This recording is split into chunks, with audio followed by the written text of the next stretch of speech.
Alright guys, welcome back to F1 News, and as the FIA has launched an investigation into a potential solution for the bouncing problem that caused serious concerns for drivers at the Azerbaijan Grand Prix, Horner is back at it again, saying that Mercedes are exaggerating their concerns in hopes of a rule change. Very much enjoyed your thoughts in the comment section below. Hit the like button if you enjoy, subscribe if you're new. As always, I'd greatly appreciate it. Let's just dive straight into things. We all know this image from yesterday, Hamilton struggling out of the car. It did look like he was laying it on thick, let's just say, to show, well, the FIA, maybe the engineers as well, that something has to be done about the state of these vehicles. But of course, look, you're going to, effectively you're in a balancing act right now between, how high you run the car theoretically, and actually, how much damage you're going to do to your drivers. So some teams are going to say, look, our car's fine, therefore, they should find the solution. But other drivers are saying that actually it's pretty much affecting the grid across the board, and it's a constant balancing act between the performance of the car and the health of the drivers. And the FIA, seemingly, having been talked to an awful lot about this by the drivers and the teams this weekend, are seemingly now searching for a solution. Of course, the likes of Hamilton saying you're praying for it to end, but it wasn't just Hamilton that was talking about these problems, right? We had Riccardo come out of the McLaren, and he said he felt rattled after the race, bouncing up and down on the straight had really hurt his back. He was really feeling it. What he feels like other teams were certainly feeling in that race. Mercedes probably more than most, but it's not like they were the only drivers. Apparently 19 out of the 20 drivers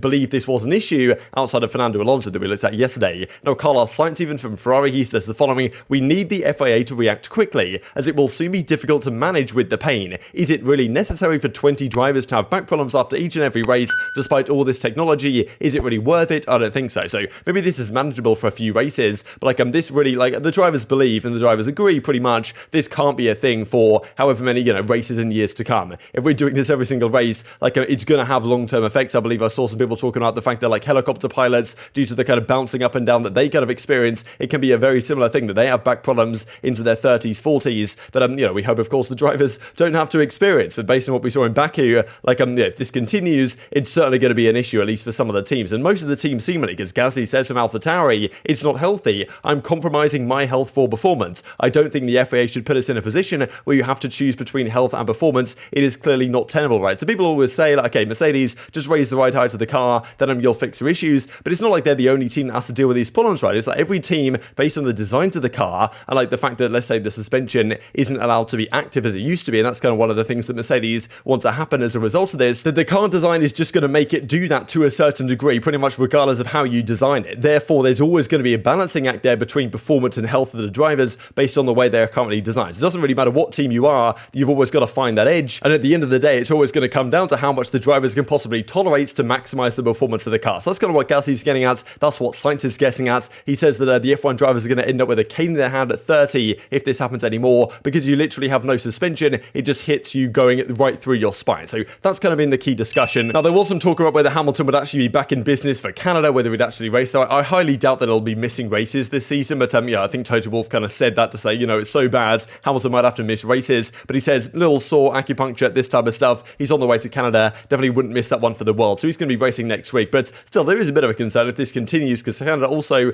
kind of a bumpy circuit. Even Verstappen said that Baku definitely needs to be reserved for next year. If this continues, it might not be so great for some of the drivers, especially some of the other guys, the likes of Hamilton. And I've seen really every driver agreed this is an issue outside of, Fernando Alonso, as we looked at yesterday. But of course, Horner, because their team, Red Bull, is seemingly affected by this, pretty much the least out of all the teams, is understandably from their POV going to say, look, this is unfair if we change the rules just because they missed the target. We've hit the target pretty much bang on the head, and all these other teams have maybe missed the target a bit. Why should we've hit the rules perfectly? We've done what we needed to do. Why should we have to kind of be affected negatively by what the other teams have failed to achieve? Which I'm sure to a certain degree is a fair point. We'll see his word too in a second. He effectively says, look, you've got a choice where you run your car. If you run it too low, you're going to have more of these problems. That's effectively what Mercedes try and do to get the maximum downforce in the corners. But even Toto Wolff suggests that actually if you raise the right height of the car, that causes other issues, and bouncing is still going to remain based on the way the suspension effectively is designed. So he says the following, that it's the easiest thing to do to just raise the car. You should never be running a car that's unsafe, but I think that's more for the technical guys. Certain cars have issues. There are certain cars that have very few issues, like his own, for example. So it would seem unfair to penalise the ones that have done a decent job versus the ones that have perhaps missed the target slightly. Going on to say at the bottom here that effectively you should only intervene the FIA if it's a genuine safety concern across the whole grid. Saying that for his team it's probably not a genuine safety concern. The drivers might not be too happy about it still, according to Toto Wolff, even Verstappen and Perez. But still, if it's not a safety concern, then you've just got to deal with it. Going on to say the following, actually, this I thought was definitely the most spicy thing of the day, that if his drivers were struggling with this, Horner said he would tell them to bitch as much as they possibly could over the radio, calling it part of the game, especially effectively implying here that Mercedes have done exactly that. If they're struggling with porpoising, they're going to tell Hamilton, or kind of imply to Hamilton, or maybe Hamilton and Russell, they know the game that they are playing here, to big it up a bit, right? Hamilton on the straight there being like, wow, my back is killing me. Like, it did look like, just hearing the footage, listening to it, watching it, that there certainly was a serious issue here. Hamilton said it was the most painful event or painful race that he's done in his entire career. But then Horner's basically saying, look, these guys are just laying it on a bit thick, right, to the crowd, to the FIA, to the engineers, to show that something has to be done, right? And of course, there is an incentive for Mercedes to do exactly that, for Toto Wolff to say, wow, Hamilton's going to be missing races if this doesn't get changed. So that's all part of the battle. I think Horner knows it's part of the game. But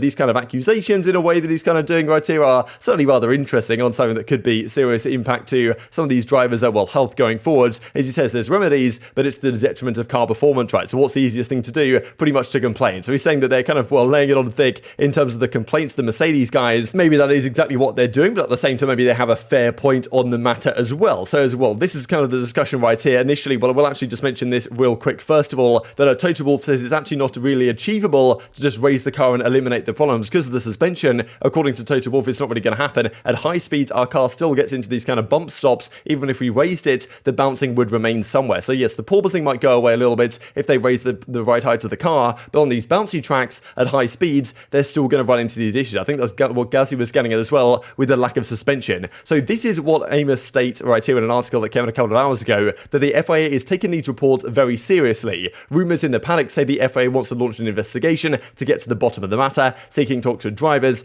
technical directors. The FIA wants a comprehensive picture, it's going to look at rallying and kind of other series as well. Toto Wolff said all the drivers are in agreement with regarding to this, apart from, of course, Alonso. You hear the opposite from drivers' meetings. Only 3 drivers are said to have been really critical. Hamilton is not one of them. Russell and Sainz seem concerned. So rather interesting stuff that Wolff has said one thing. Apparently, the other thing is coming out from these drivers' meetings that not all the drivers necessarily agree that it's a massive issue, but we saw a few examples there a couple of minutes ago. Also going to say that 3 drivers are said to have really made critical and active comments on Friday after the 2 practice sessions, but many complained after the race itself. Gasly, Sainz, Riccardo, as we just looked at a couple of minutes ago. However, the problem in Baku was less about aerodynamic bouncing and more about bottoming out, so the bumps on the track. That's the thing, like the Mercedes definitely has some porpoising still there, but it's mainly about due to the fact that the track is not flat, not particularly straight, therefore bottoming out on the ground with the designs of these cars. That's what was causing the issue, right? And this is poison for very hard suspensions that these cars have. So Mercedes are saying they would like to see some changes to the springs and the dampers. Since this season, these elements have now been conventional, so they can't really adjust them themselves. They weren't allowed to do the active suspension that used to be possible a couple of years ago. And of course, last year and really historically, Mercedes have had a very sophisticated suspension system. So it's definitely in their interests to bring something like this back so they can,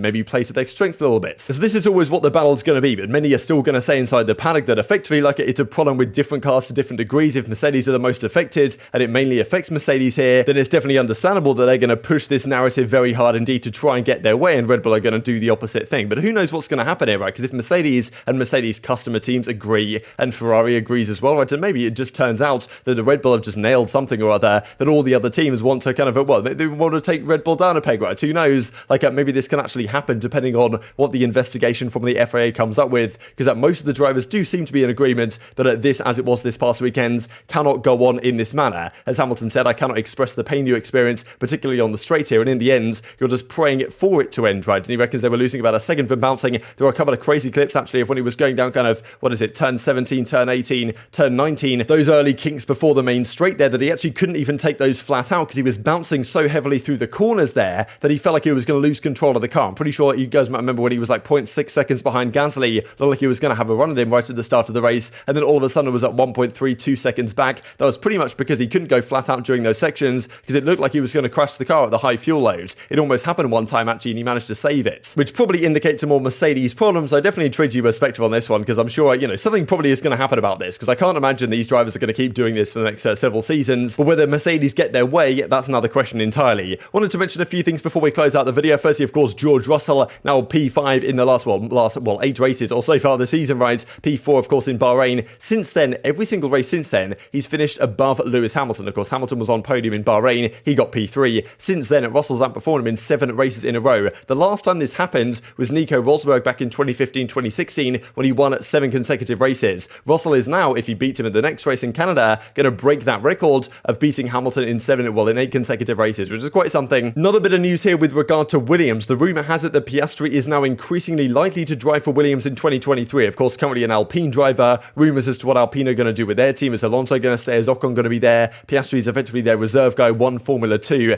Didn't get a spot this season, arguably he should have done. But, of course, only one rookie comes in Zhou Guanyu. But yeah, he's seemingly going to step into the Williams seat that's going to be left by Latifi, it seems. So apparently that's more and more likely. But yeah, a mid-season swap that was rumoured a few weeks ago is not going to happen. It does indeed seem. And of course, well, it's Canada Grand Prix, it's the Montreal Grand Prix in just a few days' time. So we get these storylines accelerating massively. But very much enjoyed your thoughts in the comment section below. Hit the like button if you enjoyed. Subscribe if you're new. As always, take care of yourselves, and I'll see you next time.